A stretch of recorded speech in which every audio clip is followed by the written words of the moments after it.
제가 6개월을 긴급하게 좀 이제 평가를 여러분들이 볼 때는 너무 이르지 않느냐 평가가 그렇겠지만은 앞에서 얘기했듯이 상황이 녹록치가 않아 가지고요.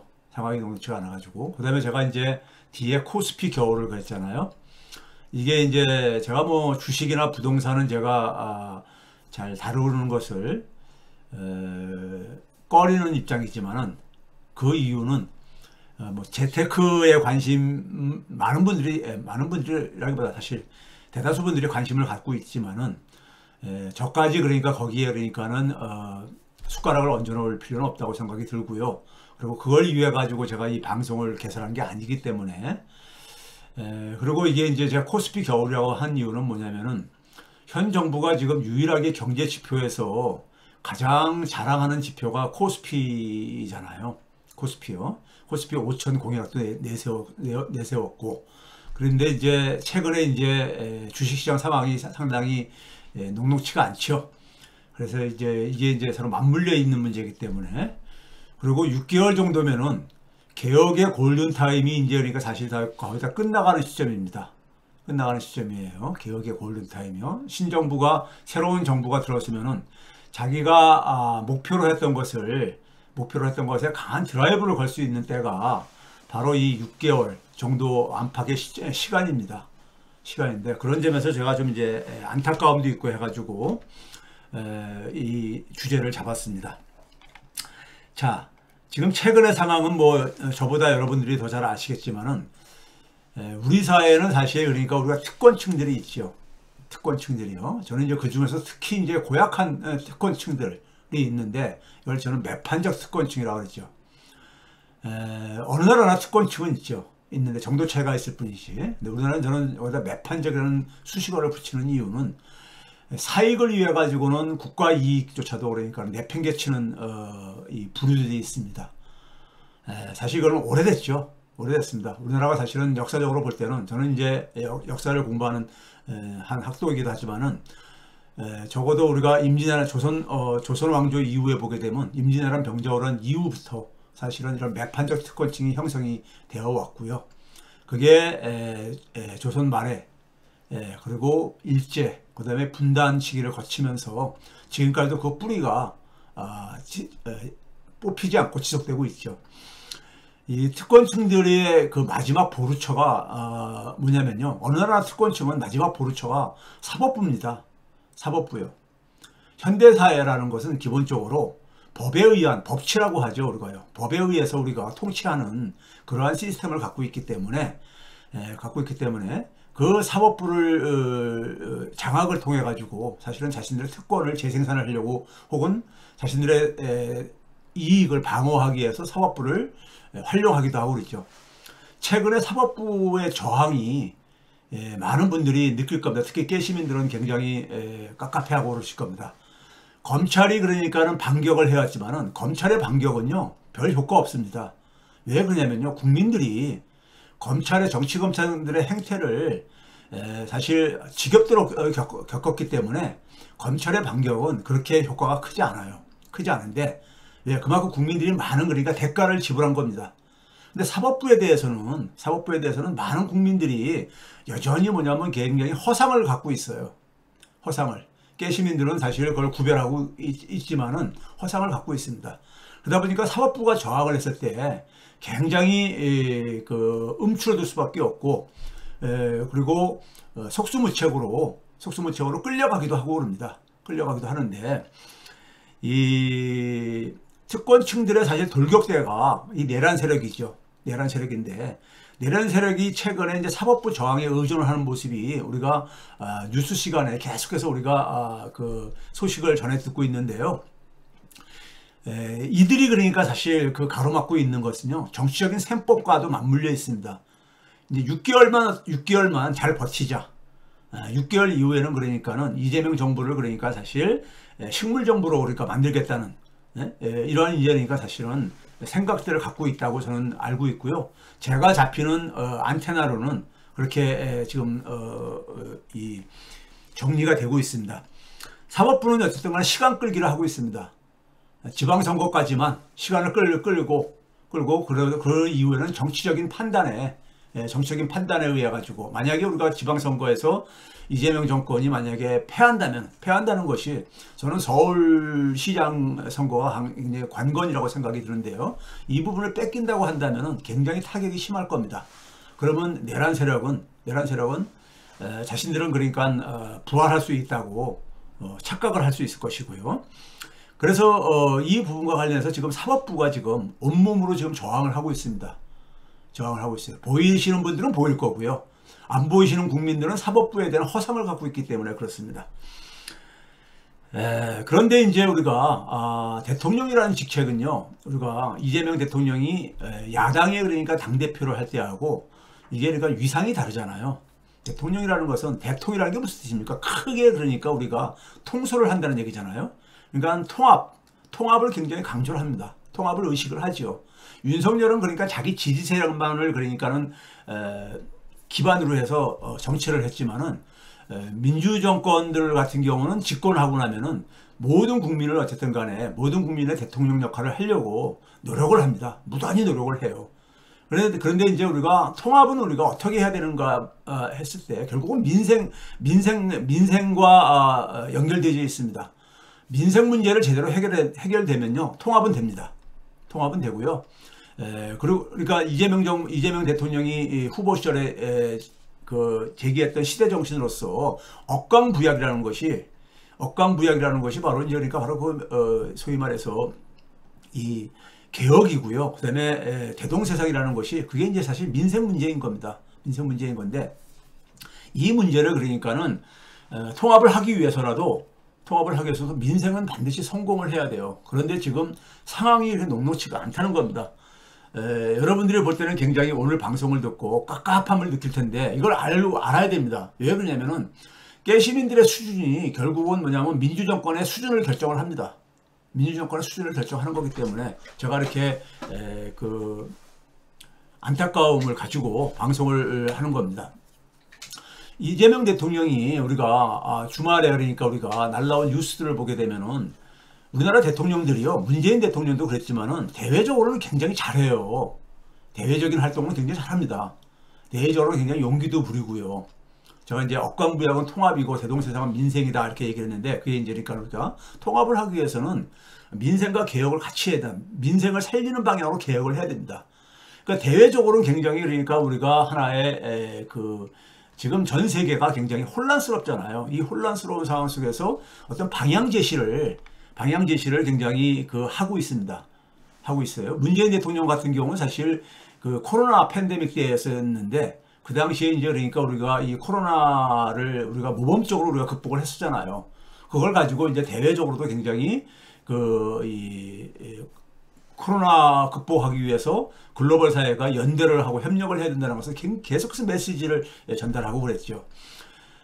이재명 대통령 같은 경우도 대외적으로는 우리가 상당히 용기를 보여주고 있어요.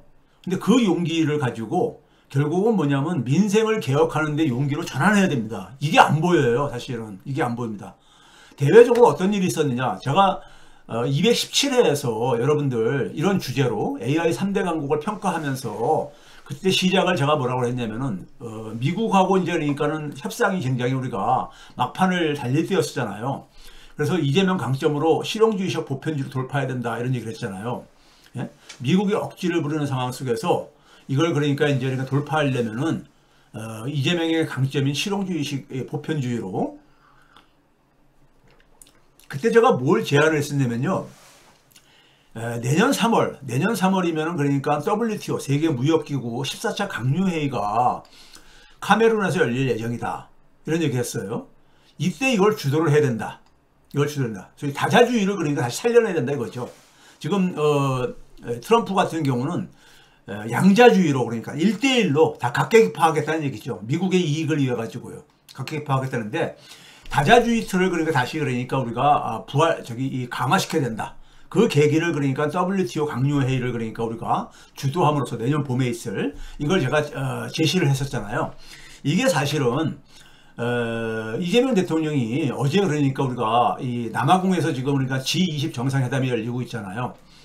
미중로는 지금 이제 참석을 안 했지만은 어쨌든 간에 G20 정상이라는 것은 거기에 이제 대부분의 이제 글로벌 사우스라고 하는 거니까 우리가 그리고 이제 G7에서 미국을 제외한 나라들이 사실 다 참여했잖아요.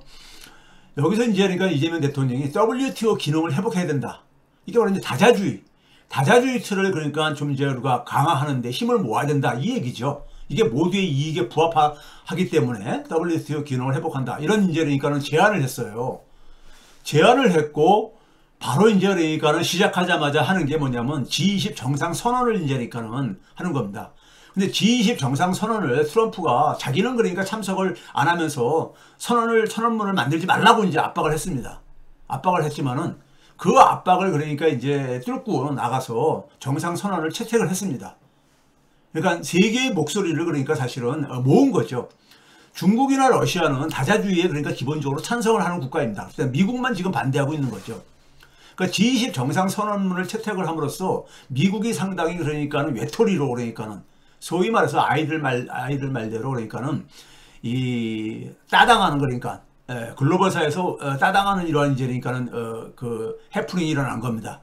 그래서 이제 기사들에서 미국 압박에도 불구하고 트럼프 반대의 으름장에도 불구하고도 그러니까는 G20 개막일에 정상선언을 채택했다. 이거를 그러니까 굉장히 외신들이 긴급 타전을 전했죠. 그래서 다자주의를 다시 그러니까는 강화시켜야 된다. 복원시키고 강화시켜야 된다. 트럼프에 의해 가지고 이게 그러니까 양자주의로 해가지고 미국이 그러니까 1대1로 상대를 해가지고 다 소위 말해서 약탈적인 얘기를 하고 있는 거죠. 약탈적인 얘기를 하고 있는 건데 이 다자주의 기반을 다시 재확인해야 된다는 것에 포문을 연 게 이재명 대통령이에요. 정상선언 이전에 그러니까 먼저 그러니까 이것에 대해서 WTO 기능 회복이 모두의 이익에 부합하기 때문에 WTO를 다시 그러니까 강화시키자. 이 얘기가 제가 이제 앞에서 얘기했듯이 217회에서 이거를 좀 이제 주도를 해야 된다 하는 얘기가 이렇게 해외에 나가면 잘해요. 잘하고 주도를 하고요. 당당하게. 예? 미국의 어쨌든 입장과 관계없이라도 그 리더 역할들을 잘하고 그런다고 우리나라 대통령들이요. 그런데 국내에서는 그러한 용기가 안 보여요. 사실 그게 좀 안타깝습니다. 그래서 제가 오늘 이제 그 6개월 진단을 하기 위해서 먼저 이제 집권할 무렵에 우리 경제가 최악의 상황이었잖아요. 최악의 상황이었어요. 그런데 6개월이 지난 현재도 그러니까 저는 돌파구를 제대로 찾지 못하고 있다. 이렇게 좀 진단을 하고 있습니다. 그래서 그걸 여러분들이 그동안에 많이 본 지표도 있고 새로 보는 지표도 있겠지만은 지표로 제가 먼저 설명을 드릴게요. 먼저 우리가 이 이재명 정부가 지금 뭐냐면 성장률도 3%는 높이고 그다음에 이제 그 민생도 회복해 정상화시키겠다 그러잖아요. 근데 우리가 제가 이제 1992년부터 얘기하잖아요. 91년도까지는 그러니까 두 자릿수로 성장을 해왔었습니다.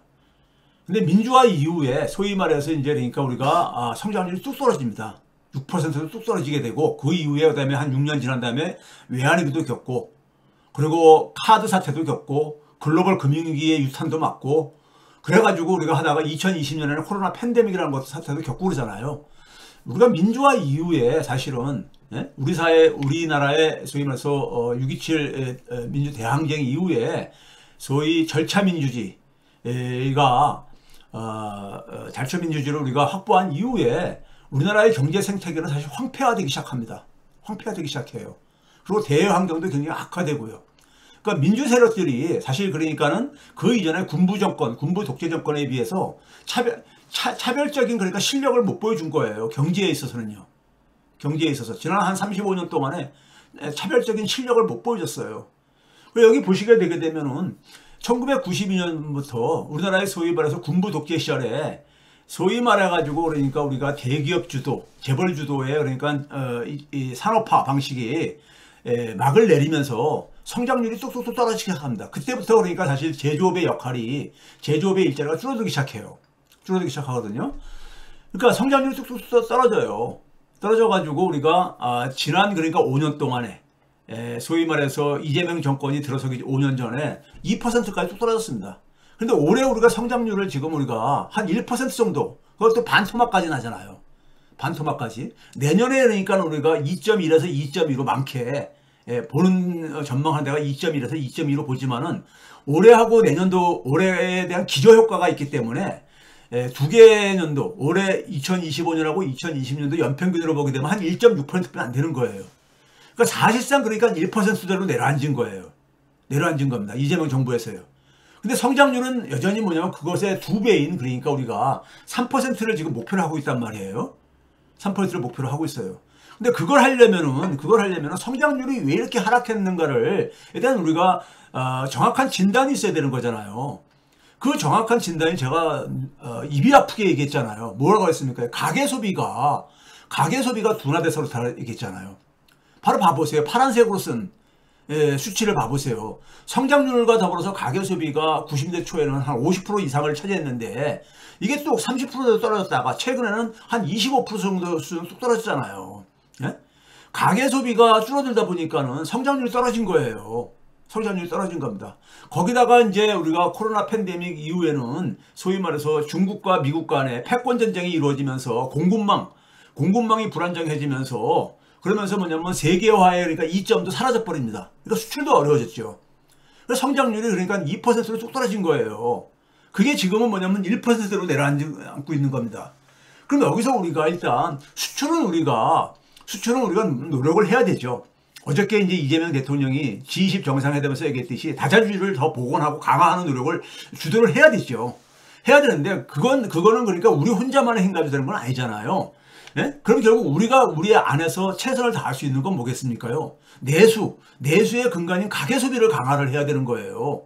가계 소비 강화 없이 성장률 절대 못 끌어올립니다.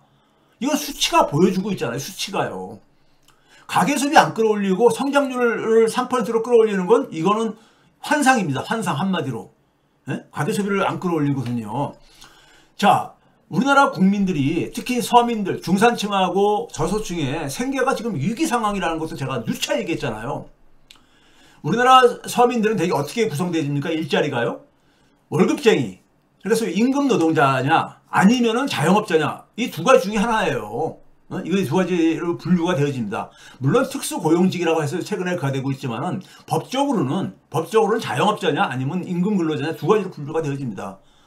이 사람들이 그러니까 2,800~900만 명이 됩니다. 2,860만 명 정도가 되어져요. 네? 경제활동하는 사람들이요. 이들의 1인당 수입이요. 팬데믹 이후에 연평균 0.3%로 줄어들었어요. 0.3%로. 자영업자는 마이너스고 급여생활자가 0.6% 정도. 그러니까 소득이 사실상 그렇게 멈춰버린 거예요. 팬데믹 이후에. 그 이전에도 우리가 뚝 떨어졌죠. 그러니까 가계 소비가 왜 줄어들었느냐? 가계의 그러니까는 수입이 줄어들어서 그런 거예요. 가계의 수입이. 이거 상식이잖아요. 이 상식을 많은 경제 전문가들은 외면을 하고 엉뚱한 얘기들만 해요. 이거 복원 안 하면요. 성장률 못 끌어올려요. 어떻게 끌어올리겠어요? 이거 복원 안 하고. 네? 이거 복원 안 하고 어떻게 끌어올리겠습니까요? 그거는 그러니까 우리가 상상의 세계에서는 가능할지 몰라도 현실의 세계에서는요. 통계가 보여주잖아요. 가계 수입 안 끌어올리면은 가계 소비 안 살아나고요. 가계 소비 안 살아나면은 성장률 못 끌어올립니다. 네? 엉뚱한 거 씨름하지 마세요. 제발요. 네? 자, 이거 봐보세요. 이게 밑에 저게 사라져 버렸네요. 밑에 수치가 연도가 어떻게 밑에 잘린 것 같은데 일하는 사람들이 제가 앞에서 얘기했잖아요. 이게 작년도 기준으로 2,858만 명입니다. 네? 자영업자에 소속된 그러니까 무급가족까지 포함을 해가지고요. 네?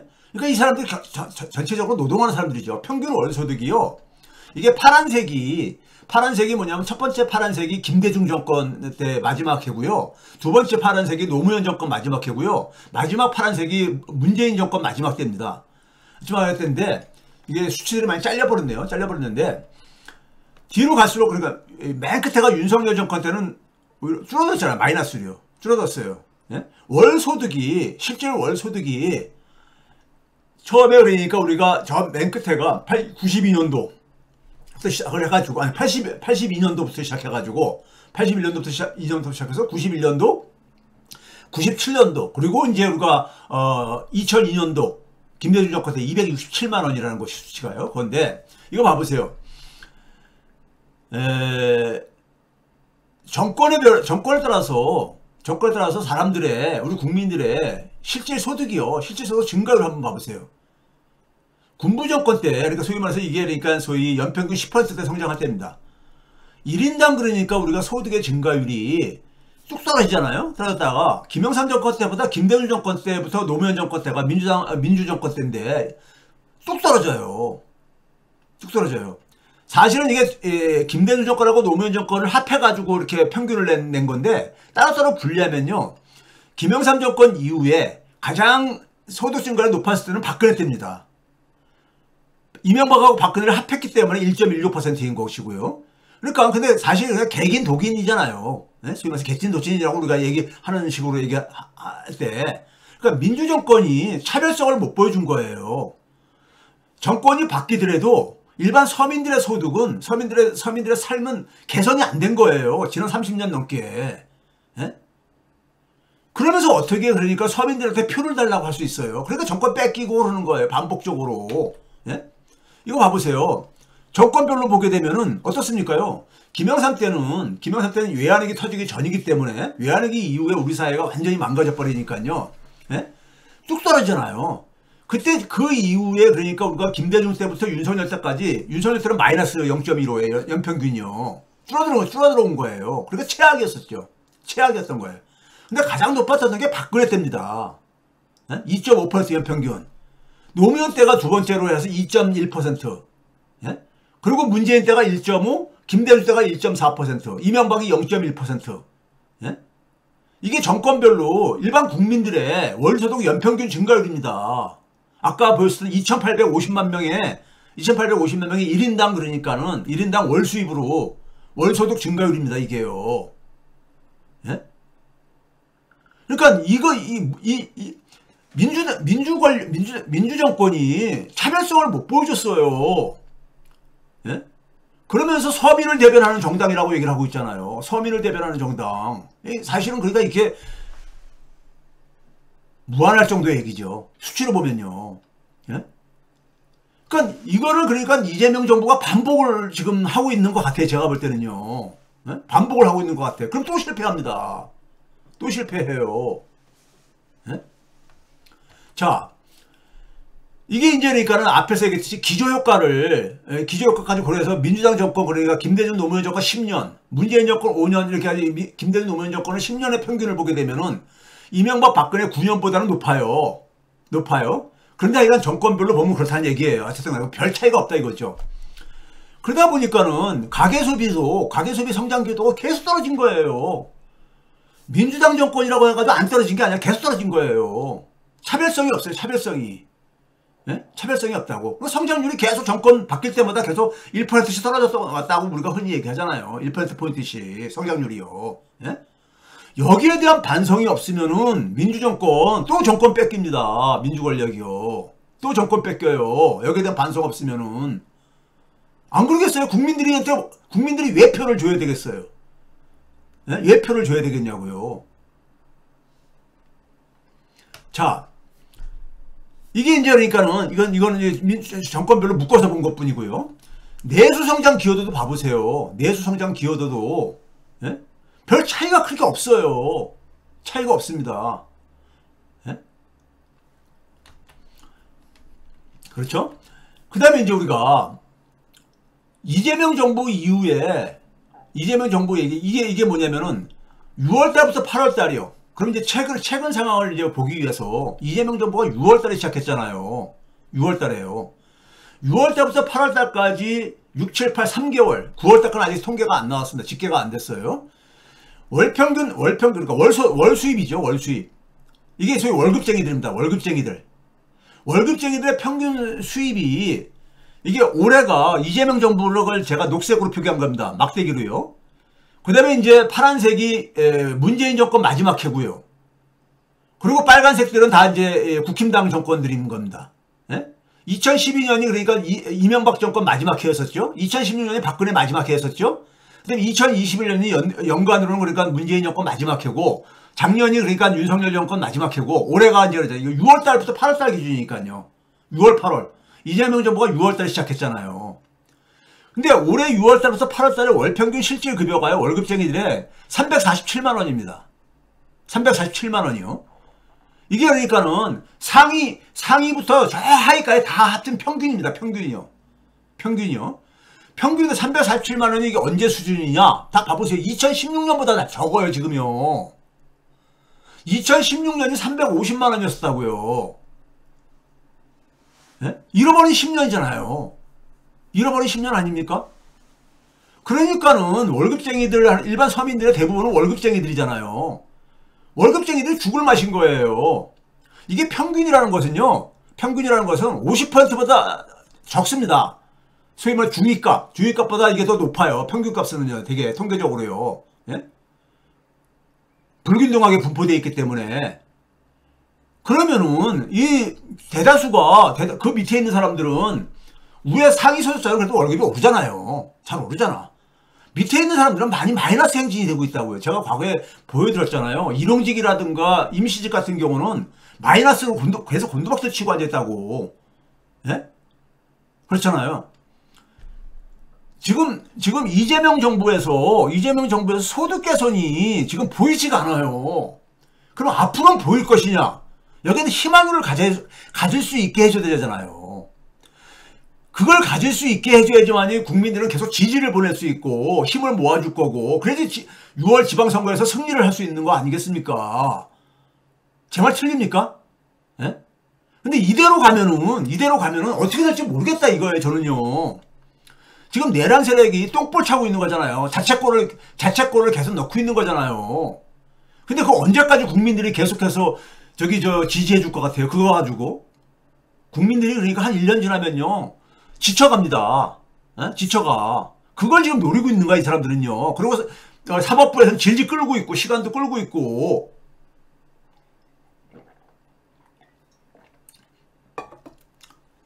윤석열 나와서 재판하는 그 모습 봐보세요. 얼마나 참 진짜, 에? 국민들이 우습게 보이면은 반성하는 거 하나도 안 보이잖아요. 예? 어떻게 2016년보다 적을 수가 있냐고요. 예? 2016년보다 지금 올해 이재명 정부에 있어서의 월평균 수입이 적을 수가 있냐고요. 이재명 정권에 참여하시는 공직자분들 여기에 대해서 이거 심각하게 생각해야 됩니다. 이게 일반 국민들이 느끼는 현실 체감 경기예요, 이게. 그럼 어떻게 지갑을 열어요? 자, 자영업자 봐보세요. 월급쟁이들은 어떻게 자영업자들 봐보시라고요. 네? 3분기 기준. 3분기가 바로 뭡니까? 7, 8, 9월 달이에요. 이재명 정권 때입니다. 이재명 정권 때요. 3분기 기준으로 봤을 때 보게 되면은 올해 100.4예요. 2020년에 100으로 났을 때. 그러니까 2020년이 3분기가 100.8이었었어요. 코로나 팬데믹이 있어서 2020년 수준이 회복이 안 됐어, 아직도. 그러니까 자영업자나 월급쟁이나 다들 죽을 맛인 거예요, 지금요. 예? 문제는 그러면 이제 이건 정권 초기니까 그렇지만 시간이 지나고 내년이 되고 그러면은 나아진다는 희망을 가질 수 있게 해줘야 되는데 희망을 갖고 있냐고요, 지금 많은 국민들이. 무슨 아무 근거 없이 희망을 가지라고 할 수는 없는 거잖아요. 예? 여러분들이 볼 때는 앞으로 근본적으로 뭐가 바뀔 것 같아요? 자, 그 다음에 이제 물가 봐보세요. 물가요. 물가는 있잖아요.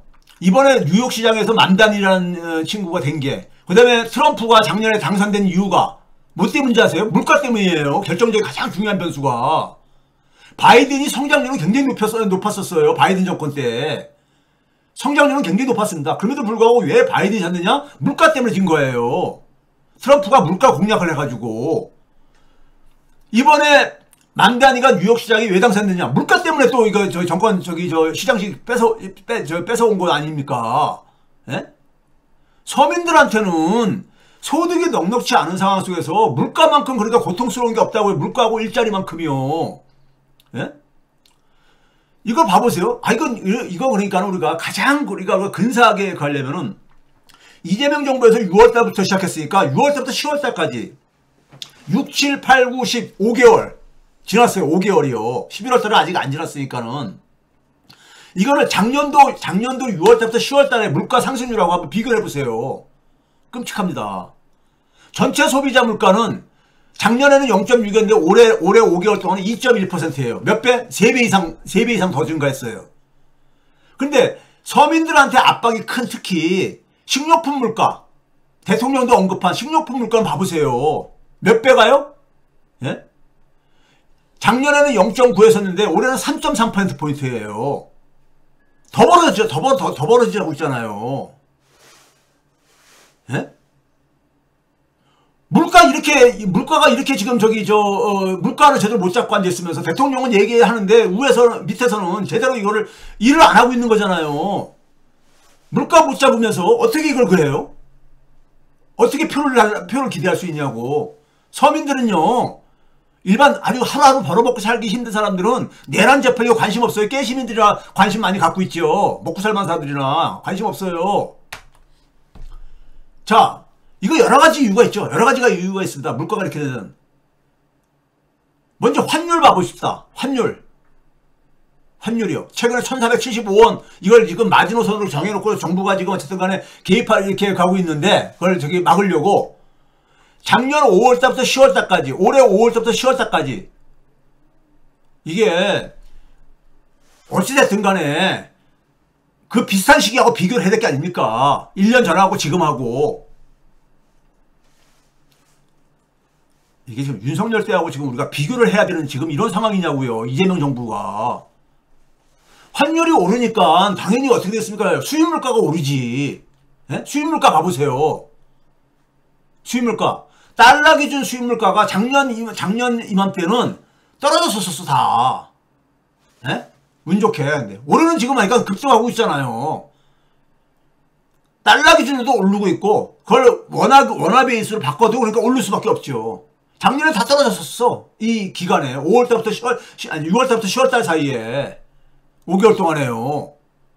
그럼 국민들이 볼 때는 아 정권 바뀌었는데 저기 됐는데 뭐가 달라진 거야? 이렇게 생각 안 할 수가 없어요. 환율 관리하는 방법 제가 이거 과거에 얘기했어요. 이 방송에서. 오늘 잠깐 언급하겠지만은 예? 얘기하면 뭐래요? 듣질 않는데 제가 민생 해결하는 방법 얘기 안 했습니까? 안 하잖아요. 안 듣고 그럼 어떻게 제가 뭐 어떻게 해야 합니까? 예? 자, 통화정책 봐보세요. 통화정책 보시라고. 작년 5월 이후에 9월달까지 한국의 통화 증가율을 하고, 그래, 올해 증가율로 봐보세요. 2배가 더 높게 증가했잖아. 작년에는 1.5%, 올해는 3.5%. 돈이 더 많이 풀리고 앉아있는 거예요. 예? 풀려도 좀 적당히 풀려야지. 예? 자, 이게 환율 추이입니다. 눈으로 보이죠? 작년 6월 3일부터 이재명 정권이 6월달부터 얘기했으니까 오른쪽은 뭐냐면 올해 6월달부터 하고 왼쪽은 뭐냐면 작년 6월달부터 같은 기간입니다. 환율의 흐름이에요. 예? 자, 당국에서 이걸 뭐라고 합니까요? 기재부총리하고 이창용 한은총재하고 모여가지고 하는 얘기가 뭐냐면은 소위 말해서 그 개미 투자가들이 그래서 열불내더라고. 해외 투자를 확대해서부터 이거예요. 우리나라가 벌어들인 달러를 가지고 해외를 많이 투자해가지고 해외 많이 투자하고 있습니다. 해외 많이 투자하고 있어. 9월달까지 투자한 거 보면 작년에 비해가지고 우리나라가 해외 투자한 규모가 한 330억 달러 더 그러니까 증가했어요. 뭐 그 개인들이 거기다 투자하는 거 누가 막을 수도 없는 거잖아요. 외국인들이 우리나라에 투자한 것보다도 더 많이 증가했어요. 이것도 한 요인일 겁니다. 근데 이것만 가지고 얘기할 수는 없죠. 이거 거기가 뭐 수익률이 높아가지고 그걸 하게 되는데 어떻게 할 거예요? 예? 이것만 가지고는 근데 설명이 안 되져요. 왜 그러냐면, 그 다음에 또 하나는 뭐냐면, 이창용 총재가 뭐라 했냐면은, 우리나라의 순대외 자산이 계속 증가하고 있다 이거예요. 그러니까 해외에다 투자를 많이 하고 있다 이거지. 해외에다 투자를 많이 하고 있다 이거예요. 근데, 우리나라가 한 2002년도부터요, 20년 정도, 러우전 때까지 한 1,100원에서 1,200원에서 거기서 안정적으로 흘러갔었어요. 20년 정도 동안, 20년간. 근데 그 기간에도 이게 3분기 기준입니다. 3분기가 바로 이재명 정권 저 기간이기 때문에 3분기만 딱 본 거예요, 이게. 2011년부터. 저기 더 길게 볼 필요 없고 그래가지고 너무 그러면 수치가 복잡해져가지고 금융위기 이후에 그러면 우리나라가 2014년도부터 순대의 금융자산이 흑자국으로 바뀝니다. 예? 그래서 지금 우리나라가 해외 투자한 것이 올해 3분기 기준으로 1조 달러가 넘어요. 1조 달러가 넘어. 해외에 투자한 우리나라가 갖고 있는 자산이. 근데 이거 꾸준히 계속 증가해 왔어요. 계속 증가해 왔던 거야. 어제 오늘 얘기가 아니란 얘기예요, 이게요. 예? 대자산이, 그러니까 해외로 돈이 많이 나간다 이거죠. 그러니까요. 그것 때문에 왔다. 이창용 투자는. 이게 어제 오늘 얘기입니다. 이 지표 봐보세요. 이게 어제 오늘 얘기예요. 10년도 더 됐어. 이게 증가한 게. 자, 이거 봐보세요. 여기서 제가 힌트 하나 드릴게요. 과거도 얘기한 거지만은, 러우 전쟁 때, 2022년 2월 24일 날 러우 전쟁이 이제, 그러니까 터지기 바로 전날입니다. 2월 24일, 2022년 2월 24일. 예? 지금 이제 만 4년째 지금 접어들고 있죠. 내년 2월 달이면 이제 4년이 흐르는 겁니다. 만 4년째요. 예? 그때를 100으로 놨을 때요. 그 이후에 그러니까 2020년 봄부터 그러니까 이제 연준에서 금리도 올리고 물가가 이제 막 급등하고 이럴 때입니다. 예? 그렇죠? 석유값 급등하고 막 이럴 때잖아요. 여기 보시면 하늘색으로 표시할게요. 하늘색이 한국이고요. 그 다음에 뭐냐면은 이 오렌지 색깔이 대만이고 그린 색깔이 싱가포르 통화예요. 원화하고 대만 달러하고 싱가포르 달러의 흐름 추이를 봐보세요. 흐름 추이를 보시게 되게 되면은 싱가포르 달러 같은 경우는 거의 안정적이죠. 예?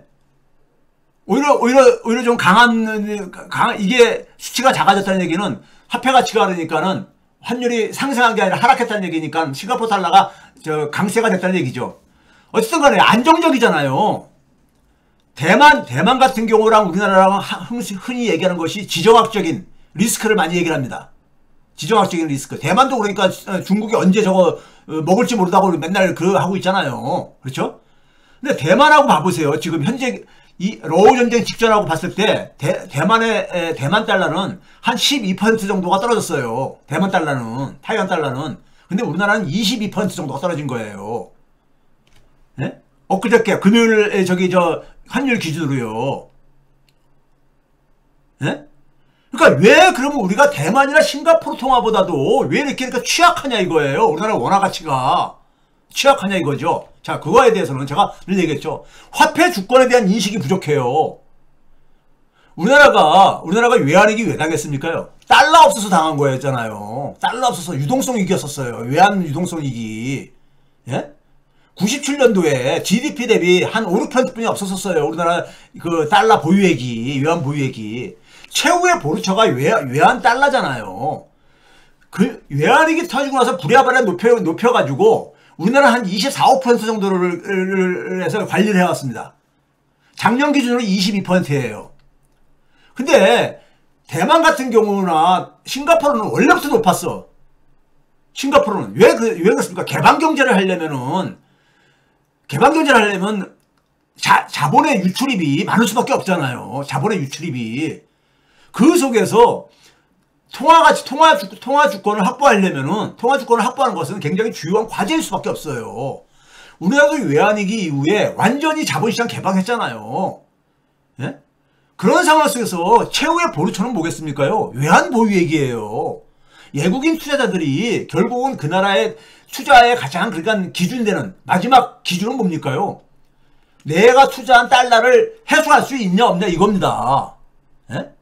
대만도 그러니까는 2000년대 이후에 급격하게 증가시키잖아요. 그리고 이 둘 나라는 최소한 한 70% 선을 방어하고 있어요. GDP 대비 70% 이상을. 예? 그러니까는 투기 세력들이 공략을 못해요. 그리고 이 돈을 가지고 싱가포르는 이 돈을 가지고 국부펀드로 운용을 해가지고 환율을 관리한다고. 그래가지고 환율 관리해서 경상수지 봐보세요. 경상수지 흑자 규모가 우리나라는 많아야 GDP 대비 한 5%가. 근데 대만이나 싱가포르는 GDP 대비 우리나라의 3배, 15%에서 많을 때는 20% 넘게 가지. 싱가포르는 한때는 27%까지. 싱가포르 맨 위에 봐보세요. 싱가포르는 20% 경상수지 흑자 규모가 GDP 대비. 예? 이게 화폐 주권에 대한 인식이 없어서 그런 거예요. 그러니까 우리나라 통화가 그러니까 막 그냥 너덜너덜해지는 거지. 그냥 공략하기 가장 쉬운 거지. 근데 그거를 그러니까 개인 투자가들 그래 싱가포르 국민들은 개인 해외 서학개미 없습니까? 거기는요? 대만은 없고. 그런 거 아닙니다. 자, 하여간 뭐 이 얘기는 과거에도 했었던 얘기이기 때문에 민주정권이라는 게 뭐예요?